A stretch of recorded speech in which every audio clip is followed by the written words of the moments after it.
So time limit 12. Is there anything else we can adjust? Uh, Mode editor. Health movement bots. Match. We're going to do unlimited. Unlimited time. Just so we can take our time in this map. But yeah, I think this is Halo Infinite's, well, one of Halo Infinite's strongest maps in the line of many strong maps. I think Halo Infinite has some of the best Halo maps ever, and some of the worst Halo maps ever. But I know people have mixed feelings of Halo Infinite. That being said, I am a big fan of Halo Infinite. Slayer. And um, yeah, I love it to death. I love every Halo game, to be very honest. I even liked Halo 5, even though I was not happy with Halo 5. So, of course, just like Halo Infinite, there are things that I absolutely love. And there are things that I am not a big fan of. But that's okay. Today we are just going to be doing a relaxing map tour. Now we've loaded up a social game time. We saw a social game. So the weapons are not fixed every time. As you can see, the power weapon in the middle is a skewer. Sometimes it's a skewer, sometimes a sniper. But we've spawned in the house area. So you can either spawn in the house or behind the tower. So since we've spawned in the house, which some people call garage, I think. Let me just quickly go over here. I think it changes. No, this whole house elbow. Ew. I think I think pro players call it garage for some reason. But yeah, from here we are going to, well, there's many options to go. So the way, there's a lot of thought put into this map, and there's a reason why I think this is Halo Infinite's strongest competitive map. And there's many options that you can choose from. So especially starting in the house, you can go under below the map in the long cave-like hallway. You can go up above straight towards the power weapon. You can go right towards the power up, or you can go left towards the equipment. And I think from here we are going to start going right.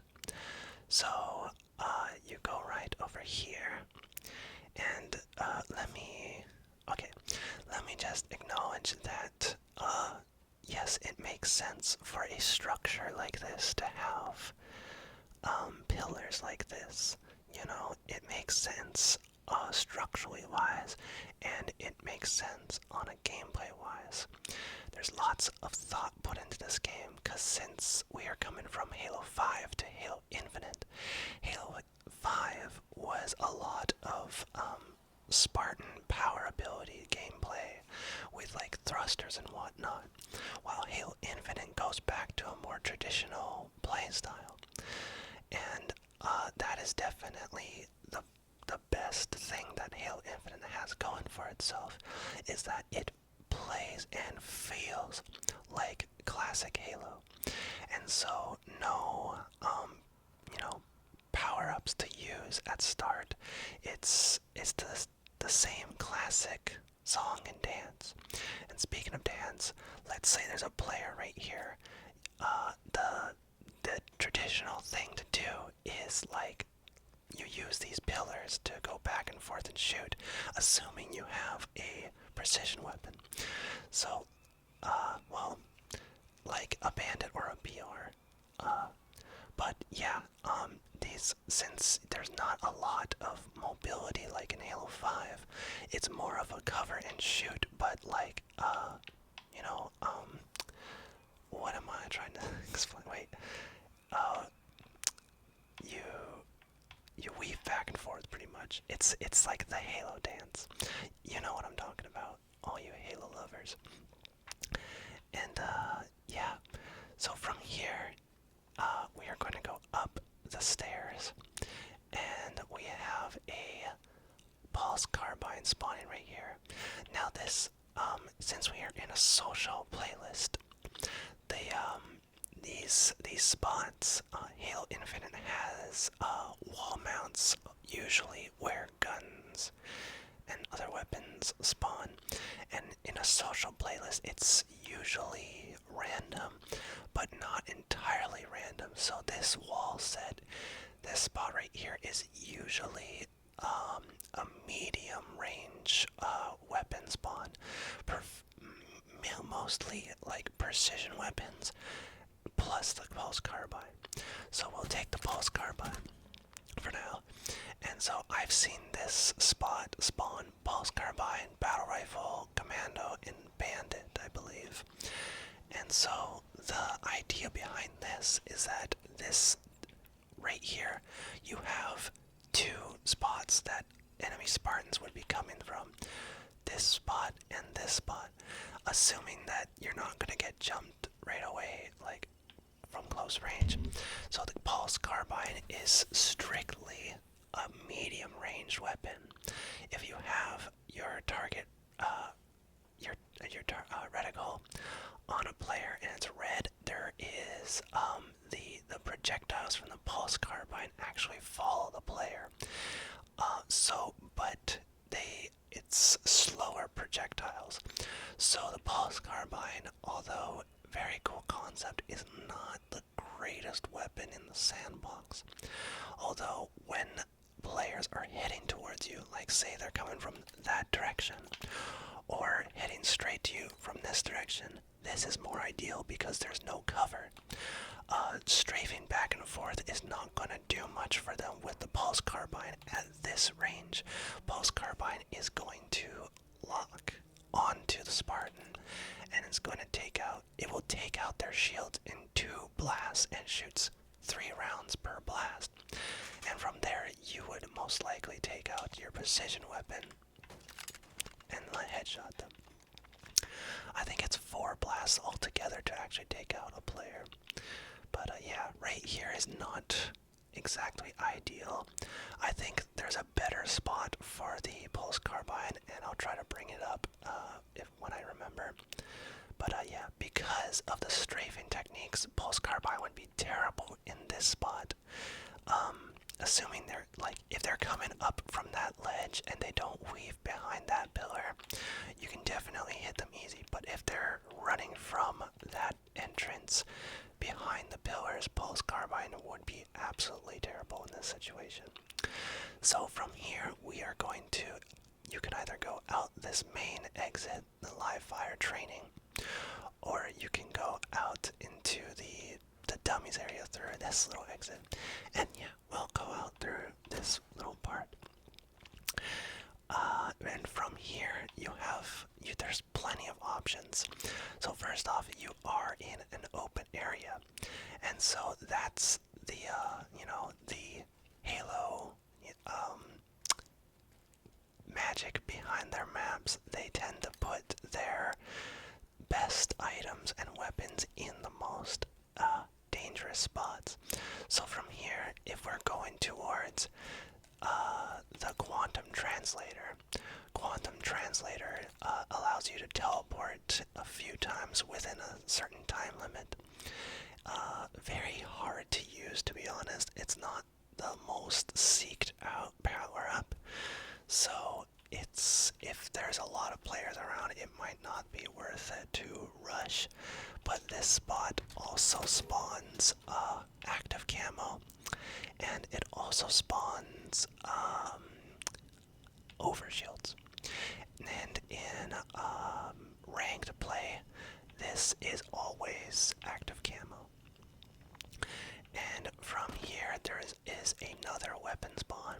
Interesting, we have the Avenger, which is it's one of the newer guns, and is kind of a replacement for the SMG.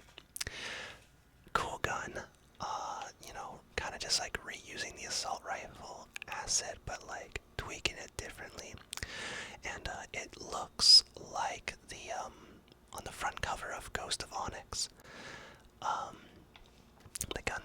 the Spartan 3s are using, so that's pretty cool.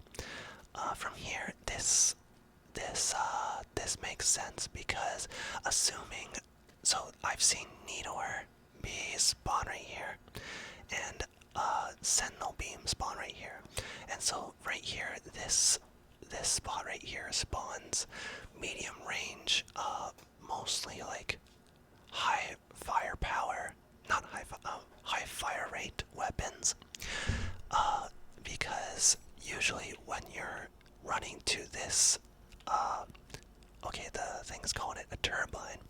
That makes sense. It kind of is a turbine. This is like the most open area of the entire map with very little cover. So the most ideal thing is that if you're being shot at, you're hiding there behind here, not going on top of here. So a weapon being placed here is smart, so you can essentially take it, assuming that a player is going to chase you down if they have also like a medium range weapon. So yeah, the what is it called, the Avenger, it works. It definitely works for this situation right here. Although, you know, that's just in theory. I still take the battle rifle over everything. So we're gonna backpedal a bit right here. Coming out of here, there's yes, you can go to the power up. You can head towards the dummies, and to the tower. There's also another spot that leads to the middle section where the power weapon is. And then there's a doorway going into the underground cave area. And then there's also, a lot of these maps have like, not really trick spots, but like areas that like you can jump up to, and you can just have kind of like shortcuts to other areas, which is very fun. And Halo 5 does that a lot too with the you know, the grab on the ledge mechanic, which was introduced in Halo 5 and is now definitely going to be a staple in Halo games. Yes, you can't jump up there, but yeah. So, and okay, but yeah, so from here, we are just going to continue our journey from going past the turbine, and we are going to head towards dummies. Now this is an open area that you don't really want to run through. Most people would take the inner area and either go up there or they weave, you know, back this way. The outer area of dummies is usually a spawning area, and a bad one in my opinion. If you're familiar with how ranked play works in Halo, the idea of map control, you can essentially spread out your team, and then you can kind of plan. If you're like in the lead, if you're taking out the other team, you can almost kind of plan where the other team is going to spawn. So if you're spread out on the other points of the map, most likely, like the opposite points, most likely the other team is going to spawn on this side, and this is a very good spot to get the other team to spawn. And because yeah, they're out in the open and you can definitely rush them from many angles. Let's backpedal a bit. Going up onto this platform right here, it's literally called platform. We have plasma grenade spawns. Now I think the grenade spawns are a bit random, except for, I believe those are always frag grenades. We'll get to that. These are either plasma grenades or spike grenades, and plasma grenades in this case would be very helpful because you're heading up a ramp and you know, essentially going into close quarter combats where you can stick Spartans, and they're also useful for on the run. So if you're running up through this direction, a lot of the times you can, and if you're being chased, you can go up the ramp and throwing a plasma grenade down on the ground. That kind of puts a barrier between you and the player. They might run into it, or they'll just stop, and you know, it pushes them back a bit. Spike grenades are, I think, even better for this scenario, for close quarters, because the spike grenades like stick surface and players. Although they don't have a huge blast radius, it doesn't really matter when a spike grenade gets put into like a small hallway like this, because the spikes spread out and bounce everywhere. So the spike grenades are mostly like used as barriers to separate you from the other players. So when you're going up the ramp, you essentially throw a spike on this wall, and a player is not going to run into it, they're going to stop, and those few seconds of you throwing a grenade is like, it means everything. So from here, we're going to go back down to dummies, and then you have the choice of either going up the ramp towards the tower or down below in the little cave area. I like to call it a cave. It's kind of like a cave. It's cool.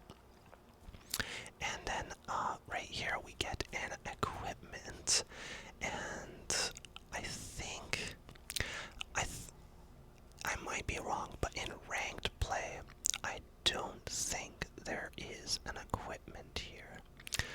I can't remember. But we're gonna pick it up anyways. The shroud screen.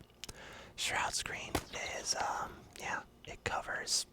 It's not a shield or anything, it just covers visibility. Shroud screen was an added item into the game, and definitely one of the better sandbox additions, because like for an example, if you see a player in that hallway or if they see you, like you just cover the whole hallway. You can go any direction you want, or even down the middle. It can be used as a scare tactic, or just a way to get away without them actually knowing like where you went. Very good item. I bet other equipment spawn here, but I don't really remember. I never really come over to this spot on the map quite often. But we're still gonna avoid the cave, and we're gonna go up the ramp towards the tower. And from here you can go straight towards the not sure what they called that, but it kind of feels like a smaller tower platform. We'll call it the small tower platform. This is the big tower. And then there's the power weapon walkway, and then the back area, which is where the opposite team will spawn. So now we are in the spot where the opposite team would spawn, and from here, the opposite team, they have kind of less options to like choose right off the bat. When you spawn in a house, you have like 4 different ways you can go. When you spawn a tower, you have the back here to go, or up the ramp towards the area with the tower. However, having the tower is very essential to map control in this game, especially if you're playing ranked and you have, well, everyone has a precision weapon, but like the sniper and whatnot. So both sides equal out to somewhat the same. So we are going to, I think, we'll go into the tower. So from here, you either go down the, I guess they call it the canal. What do they call this area? What's this area? Oh, they call it all canal. I'm not sure what the ranked players call it. If you go down there, it's instant death, by the way. But you can go down the canal and the dirt path towards the equipment, another equipment spawn. Or you can go up here where the ground level and the tower is, where the ground level of the tower is.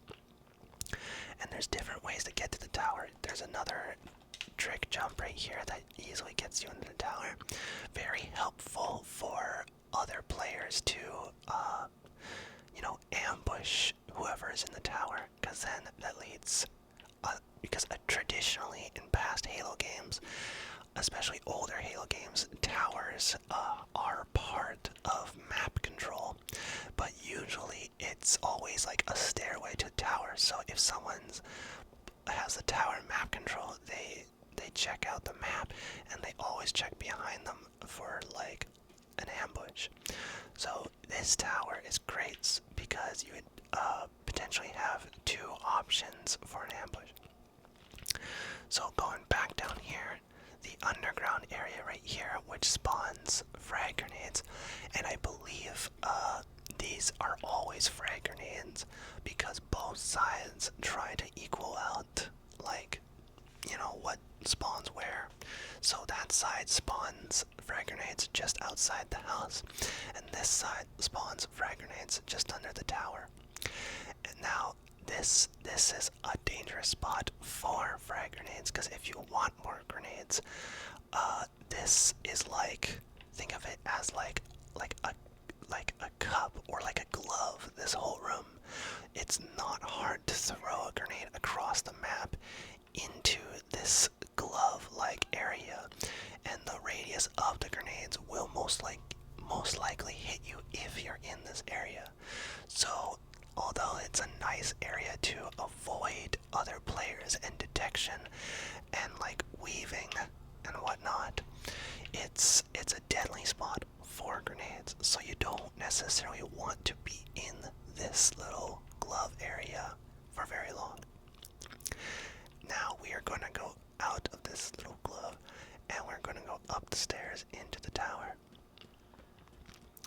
Now we're back in the tower, and up here is usually always a medium range weapon again, but like a precision weapon. In ranked play, I believe this spawns the assault rifle, which is an interesting choice, but nonetheless a good one in my opinion, because the tower, you don't want, like, everyone starts with precision weapons, so just because you have a precision weapon in the tower doesn't make it like, doesn't give you full map control right away. What you really want is to go get the power weapon and head back to the tower. The assault rifle that spawns in the tower here in ranked play is specifically for you to defend yourself from close quarter combat ambushes of the tower, so you can hold your position longer. And yeah, the Bandit, very good addition to the game.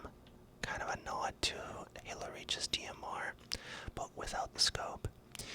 In ranked play, it has a scope, which is really cool. But I think I still prefer the battle rifle. But everybody starting with Bandits feels much better, I think, and it's more fast-paced.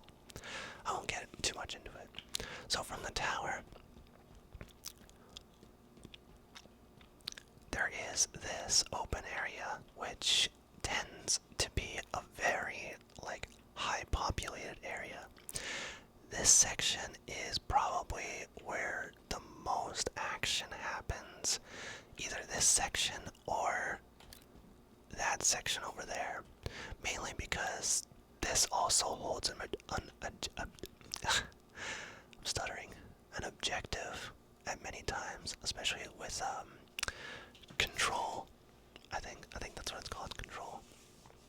But yeah, and plus it's just like a middle section where you can be essentially attacked from every single angle. Like, all paths lead to this platform right here. It almost feels like this is the goal that you want, this spot with the tower. And then, yeah, I guess that's all I have to say about that. We are going to go back, and we are going to go down to this canal area, and we are going to go down to the canal again. The clever design that makes sense, but also makes sense gameplay-wise, is more pillars. Pillars, pillars, pillars. Pillars are for strafing in this game. So right here, very good placement, especially when spawning here, because when you spawn in the house, even though you have a faster route to the to green, I think they call it green. Yeah, I think they call it green because of the green camo and the green sides. But that little corner over there, you get a lot of cover here with these pillars for strafing, which there is no pillars in this middle section, only the structure right there. Although there are pillars right there, but you have to go around the corner for that. We'll get to that. And right here is the plasma pistol. Plasma pistol in this game is just like every other Halo game. This gun has seen a lot of changes in this game specifically.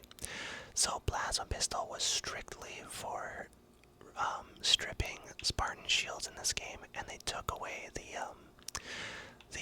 EMP mechanic in the game.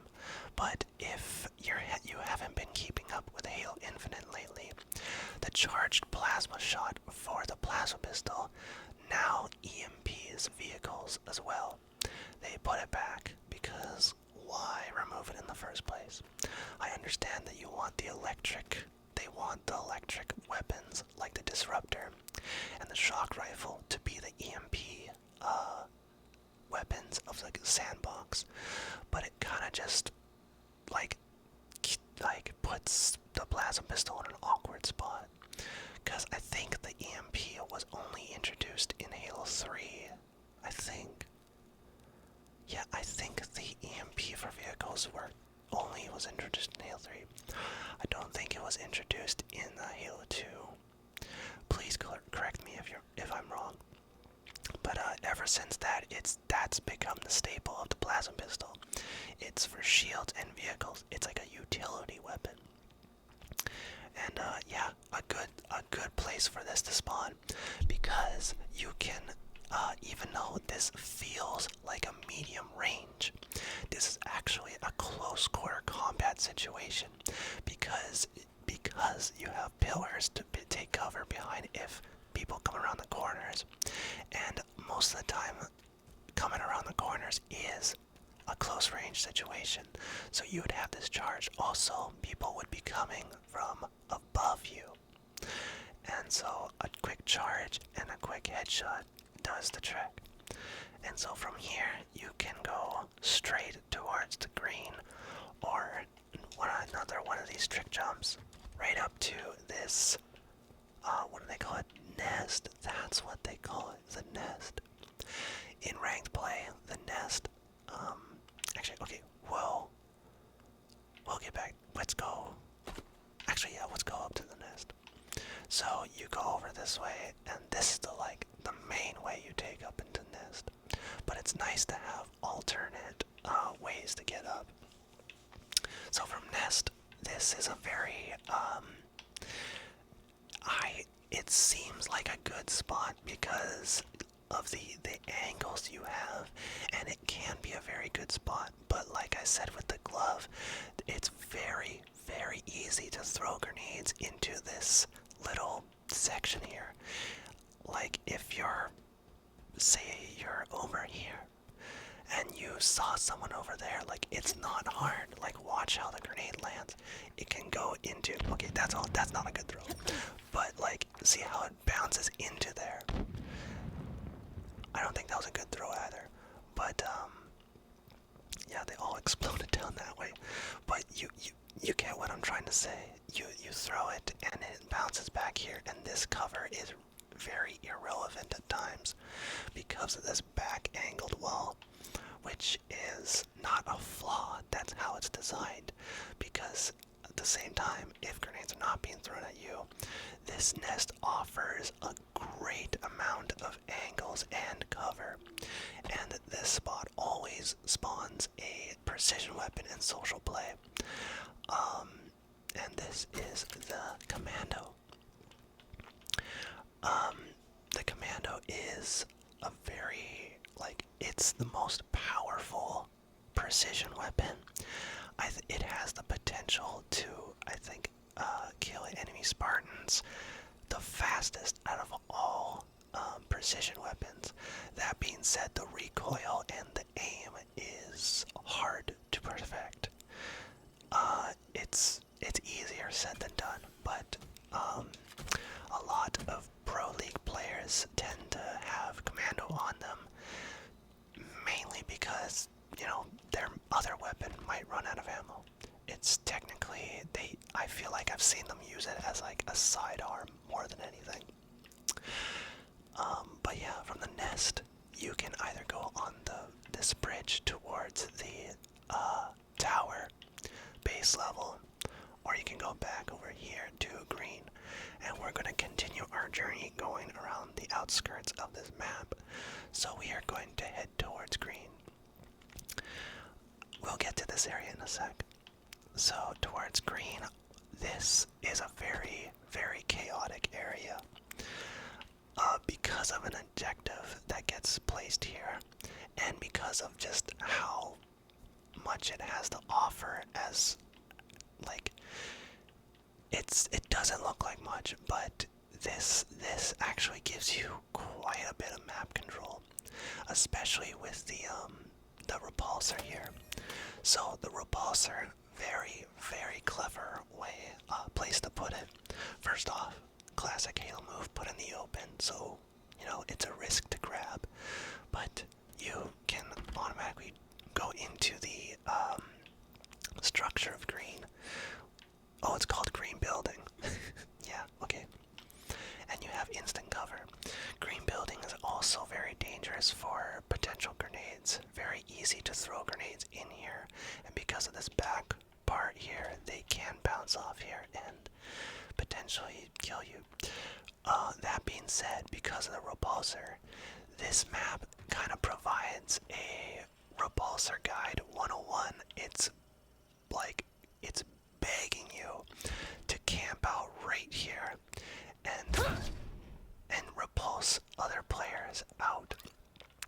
So a lot of times, if you see someone camping here, going on this angle into green building is not very ideal, because a lot of the times players are going to have a repulsor and you will be repulsed off the edge. Other than that, this building is like, you will see so many fake outs. When there is somebody at green building and you go to approach the building, oftentimes, like, there is so much strafing, so many angles that they can maneuver around. You're going to be tricked in some way or another. It's a very it's a lot. Like, like if you go in from this way, they might already be gone, and did they go left or did they go right? If you go in from this way, did they already leave? And once again, did they go left or right? It's a lot happens in this corner. That's all I have to say, really. And then as we go along the sides here, we have more grenade spawns. Now, I think this also spawns plasma grenades as well, potentially. But I think in ranked play, it always spawns spike grenades. And spike grenades are very well placement here because of the, like, two-sided wall options. So if someone's coming this way, or even this way, standing right here with spike grenades, like, it provides a wall of cover. Sorry if that's loud. I'm trying. I really shouldn't be doing that. But it, like, you know what I'm trying to get at. The spike grenades are mostly a barrier to, like, get players to not be on you for very long. That's a bad way of explaining it. But yeah, they're more of a defense kind of grenade. From here, we're gonna go back into house, and voila, we made a full loop around the whole map. We are back in the house. We are on the left side of the house. Right here on the left side of the house, house, you always get a precision weapon spawning. And right here, as you can see, is a battle rifle. The lovely, beautiful battle rifle. And, yeah, a perfect place for a precision weapon. There's not much to be said. It works on this angle, and it works on this angle. The only weapon placement that I don't think really makes that a lot of sense is the pulse carbine over there. I don't think it's very good in that spot. That being said, I think the pulse carbine would have worked better in the tower.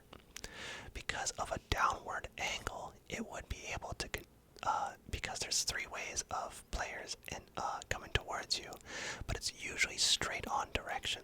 And because if you're up higher in a downward angle, you're gonna have more of a target, target following on your projectiles, and it would just work better. And assuming that you already have a precision weapon on you, you take out their shields and then take them out. Take them on a date, if you will. And then, okay, so now we will go into the middle of the map. So back to where we spawn in the beginning. You can either go up towards the long hallway to the power weapon, or down below into the cave area. And we will go up towards the power weapon. This spot for grenades is a much better placement for frag grenades than tower placement, mainly because this area you can become practically a barrier. You can essentially stay right here, and if you already spawn with grenades, you pretty much have 4 grenades you can spam down below towards the power up. And essentially, if someone's hiding behind there, you can easily angle your grenades to hit them from behind. And if they've already taken the power up, usually in ranked play, they take the camo, you can definitely just spam the grenades. That being said, because of Halo 2's cool mechanic, you can actually shoot grenades. So if you are out in the open before anyone is up in this platform, you can aim on the grenades, and before a player comes up here to grab the grenades, you can shoot the grenades and it will, explode on those enemy players. So a cool counter opportunity for you too, which is much harder, I must say, especially with the aim assist. I think there's times where I'll stay locked on a grenade and I'll wait for a player to pass by, but because of the aim assist, it'll move my reticle ever so slightly, and I'm not able to shoot the grenades. So I feel like that tactic is much better on PC, like mouse and keyboard. So from here, we are going to go up towards the power weapon. You can either go left towards the greenhouse, or you can go right towards the power weapon. And right here, before the power weapon, we have a disruptor. So this usually spawns a medium range weapon, or a sidearm like weapon. In this case, it's spawning a disruptor. I've seen the sidekick spawn here. I think ranked play, it spawns a sidekick. And I've seen a mangler spawn here. I think mangler is still in ranked play, but Pro League players just do not use the mangler. It used to be very overpowered in the when the game came out. It would be one shot and then one punch, and you can take out a player. So it kind of just takes away the whole, you don't even need the shotgun at this point. But I think in social play, the mangler is like that still, but in ranked play is not. So it's heavily nerfed. And then disruptor. This is a good spot for it because you can lay down fire in this middle section, because there's only one way to really get towards the power weapon. And if there's multiple players trying to get towards the power weapon, disrupting one player, which kind of like how the needler works works in these games where you get a super combined. If you get enough shots on a player with a disruptor, they explode a bit with a kind of like a electricity explosion that sometimes kills them, sometimes doesn't, depending on how much health they actually have. But that electricity passes on through other players, also disrupting them, and it usually takes out their shields as well, and then stops their ability to like recharge their shields for a while. So a cool weapon indeed. Not the most. I feel like it needs if this gun comes back in a future Halo title, I think it needs an overhaul art style. It doesn't really look like a Halo gun. It kind of looks like something you would find in Destiny or Borderlands, to be quite honest.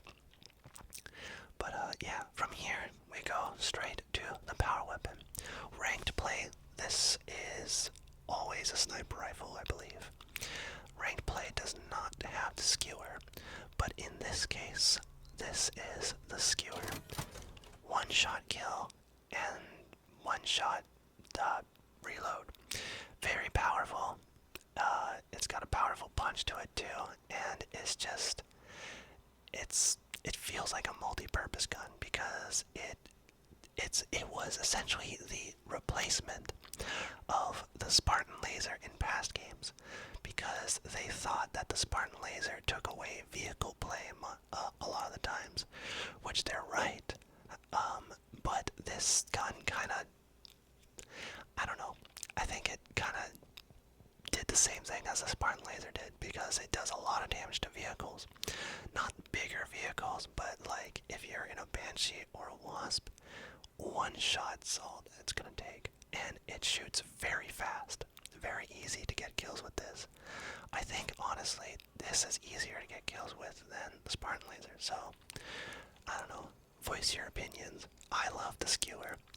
I think it'd be fun to have a Halo game in the future with the skewer and the Spartan laser, and somehow balance their sandbox to, you know, rival each other in a way. So now that you have the power weapon, you're in the open area. This is a dangerous area to be in because you got someone in the tower, someone in cover, someone can be coming out from the platform area there, and then there's this whole area here too. So a lot of the times when you grab the power weapon, you would like to, most players kind of either hide in here or they duck down into the cave. And you can essentially, especially early games when shotguns were viable in ranked play, you would grab the sniper, drop down, and immediately grab the shotgun, and then choose where you would want to be in the map. There is also a cool way to get back up if you have the repulsor. Let me try that again. Wait. Okay, but you get it. I think I needed to press the button to get on the ledge, but oh well.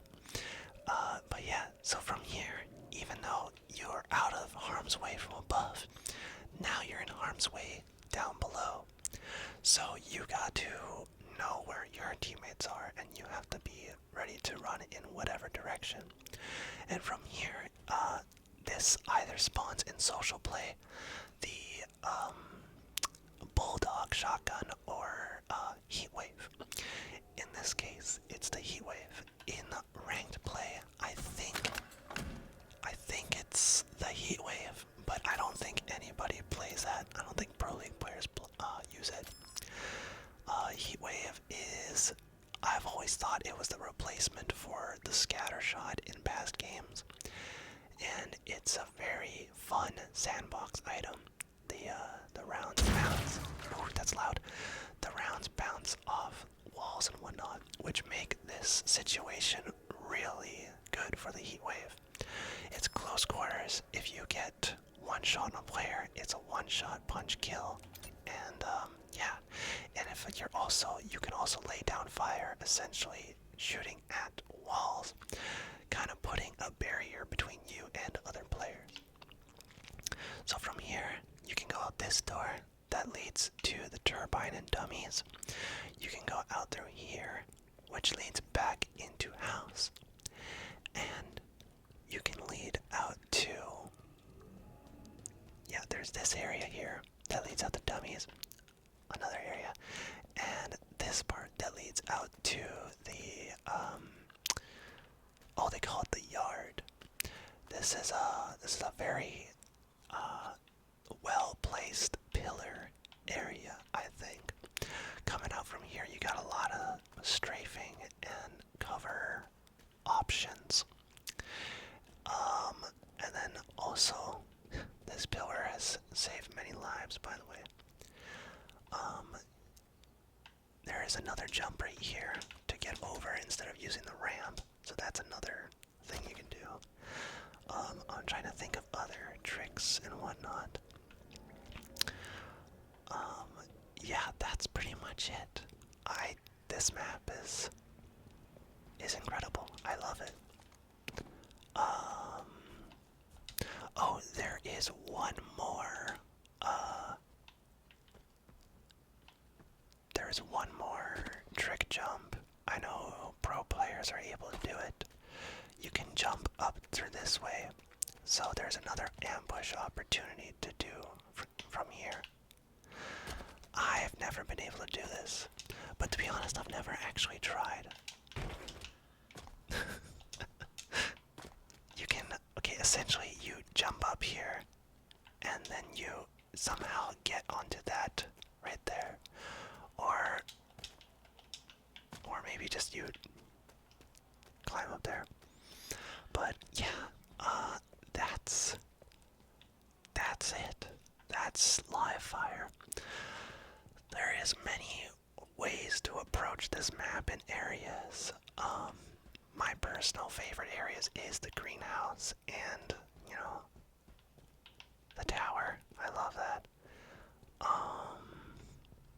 Yeah, it's a small map. It's very competitive, and it's also a fun social map too.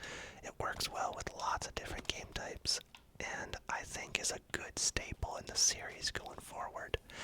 I would love to see different variations of this map. I'm calling it now. I guarantee they're going to add like a rundown version in the future, in like future Halo titles. Kind of like how they did with that Halo 5 map in competitive play. I think they call it Solitude now. That one's really cool. But